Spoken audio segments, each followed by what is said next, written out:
let's get straight into it.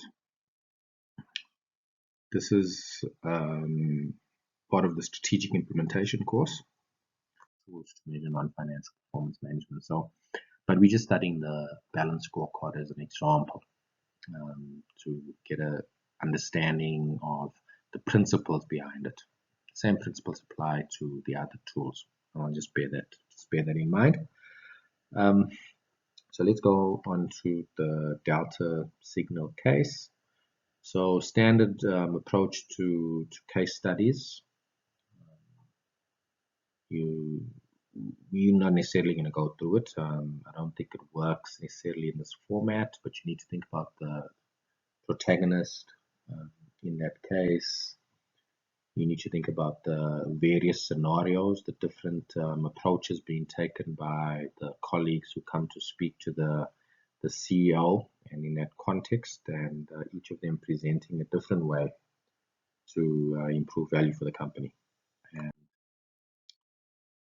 what I'd like for you to do is watch this YouTube video of Kaplan explaining his conception of the balance scorecard. Doesn't take too long. When you get a chance, pop have a look at that. Let's just talk a little bit more about it. So you've done your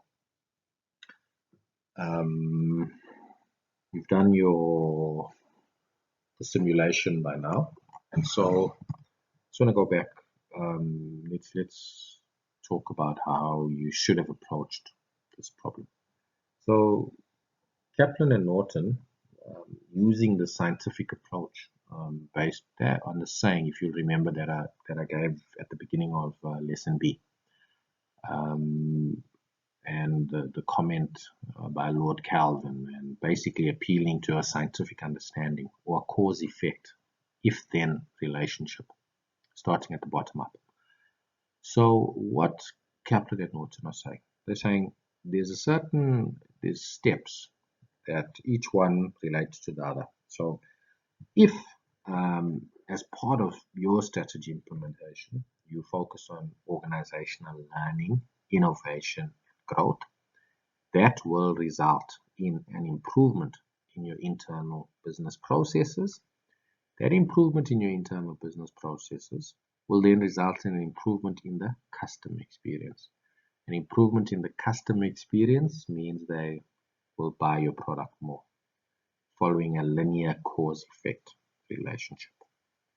So what you'd have seen in your simulation is that if you focused, if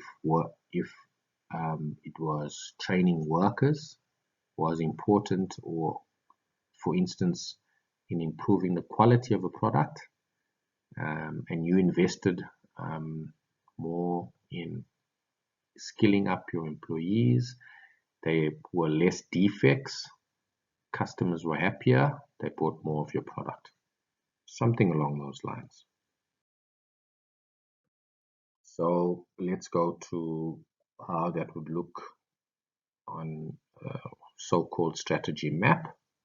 Going back to the bottom again, they've changed the name of it to organizational capacity. We said organizational learning, improvement, innovation, same thing. So in this case, they're saying improve knowledge and skills, improve tools and technology. That results in an increase in process efficiency. This increase in process efficiency results in a lower cost in your financial. It also results in a lower cycle time, lower wait time. Customers come back to you because they get the product they want sooner than any other product, and compared to your competitors, this increases revenue for you. And now I just want you to cast your minds back to say operations management. I'm not sure who took you for that. When I was there, it was a bit Pretorius, but could have been somebody else.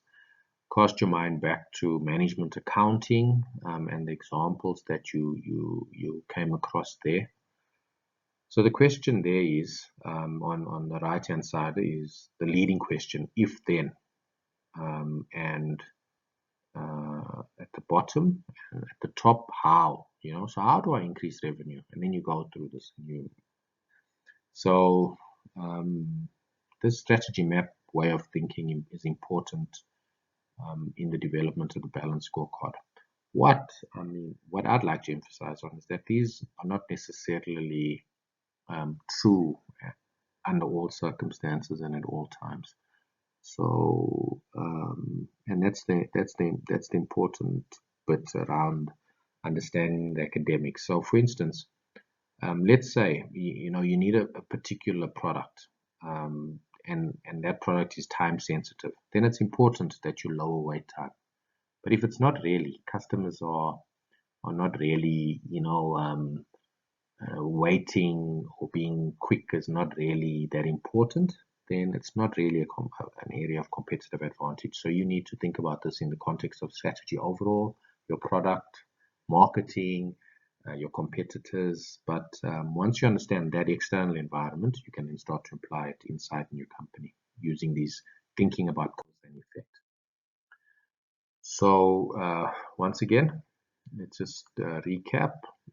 At the bottom is one way of doing it is saying, okay, learning and growth perspective. If I look at learning and growth, what can I do to improve learning and growth? How does this improve the business process? How does improving the business process improve the customer's experience of our process? And then financially, if the customer is the one holding the money, they buy more of our product. If they're happier, we meet their need, then we should make money. Also, if our business process is as efficient as possible, so think about this in the context of your process. As I said, think about it in the context of things like business process improvement that you've studied in other subjects, how that can lower your costs. But I think quickly, just with a little bit of insight or a little bit of thought, you will accept that it's a little bit more simplistic than it is in the real world. But it's a useful starting point. The next step was then for Kaplan and Norton to say that the balanced scorecard can be used to determine your strategy. So by doing the balanced scorecard well, it would help you with business planning, that is setting targets, aligning strategic objectives, allocating resources, and establishing milestones. And just think back quickly again. So if you can easily see that if you believe that training or improving your workers' skills, you spend your money there, that helps you, and then you measure how much you improve those skills in your employees. For instance, those would be the milestones, and that you could place in a strategic plan. Feedback and learning is a way of getting better. So that organizational learning bit, by your customers being satisfied or not satisfied with your product, you get to understand which areas, what are they unhappy about, what can you do something on. So that's an example of that. Also, having the balanced scorecard is thought to clarify the vision, gain consensus. So if we all sit around and agree on that, on these cause-effect relationships. So, if we improve, and often when you think about in the business setting, it's almost intuitive that we have a sense of if we improve this, then we expect that to improve. But it's not necessarily always clear. And often there are other incentives at play and may not necessarily happen the way that we think it will happen. But that's another point. We'll speak about that a little bit later on. Communicating and educating, setting goals, linking rewards to performance measures. So that's one of the objectives of balanced scorecards often, is to pay people bonuses, award increases, something we'll talk about a little bit more towards the end. So what are the pros of the balanced scorecard? You'd have seen from the reading. They have been found to be useful at the formulation, implementation, and review of organizational strategy. They've also found that the balanced scorecard makes it easy to communicate results to affected stakeholders, and they have been shown to strengthen the brand and reputation. They've also been associated with motivation of employees at all levels creating a performance improvement culture, and fostering of organizational learning. The readings that show that. But the balanced scorecard is also associated with some significant cons. The performance management related initials can often fail to deliver, as per Neely and Bourne. And then lastly, if done poorly, they can not only be ineffective, but harmful and indeed destructive. So they are not a